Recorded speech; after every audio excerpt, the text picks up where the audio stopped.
कांग्रेसर 140तम प्रतिष्ठा दिवस अनुष्ठित चांदबारे कांग्रेस दलर प्रतिष्ठा दिवस पालित हो जाइछि।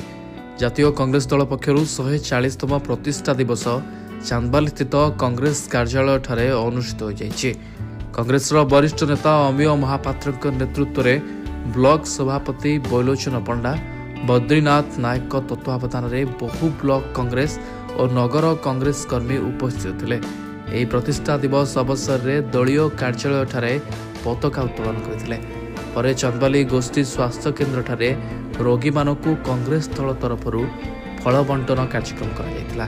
ଏହି କାର୍ଯ୍ୟକ୍ରମରେ ନାରୀ ନେତ୍ରୀ ସୁଲୋଚନା ନାୟକ, ଜିଲ୍ଲା ସୋସିଆଲ ମିଡିଆ ସଂଯୋଜକ ସତ୍ୟବ୍ରତ ସ୍ୱାଇଁ, ପୂର୍ବତନ ଯୁବ ସଭାପତି ଦିଗମ୍ବର ସାହୁ, ମନୋରଞ୍ଜନ ସାହୁ, ଯୁବନେତା ନିରଞ୍ଜନ ବେହେରା, ଏସ୍କେ ରାଜୁଙ୍କ ସମେତ ଅନ୍ୟାନ୍ୟ ନେତୃବୃନ୍ଦ କର୍ମୀମାନେ ଉପସ୍ଥିତ ଥିଲେ।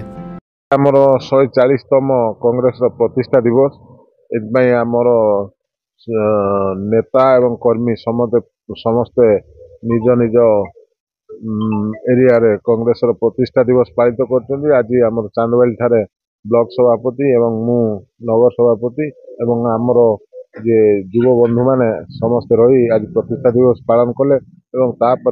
जेहेतु कांग्रेस एक सेवा मनोवृत्ति नहीं दलटा तैयारी होइतिला एवं ये देशटा को सब बेले सेवा दे आज आम मेडिकल ले फल बंटन कलु समस्त भल मंद टी बुझिकी आज आम कांग्रेस दल तरफ आम समस्ते एकजुट हो गलु।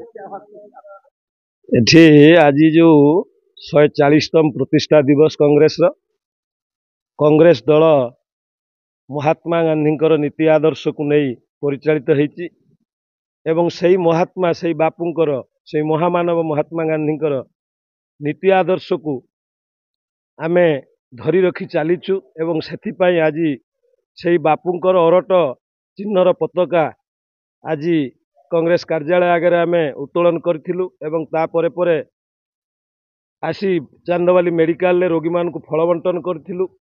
मो सह नगर कांग्रेस सभापति सान भाई बद्री एवं युव नेतृत्व राजू, युव नेतृत्व नीर एवं अन्यान्य युव नेतृत्व माने सोशल मीडिया सत्य बाबू आम सहित अच्छा। तेणु ये समस्ते आसी आम आज फल बंटन करूँ रोगी मान को भेटी चांदबाली मेडिकल। चांदबाली मानसी महांती रिपोर्ट।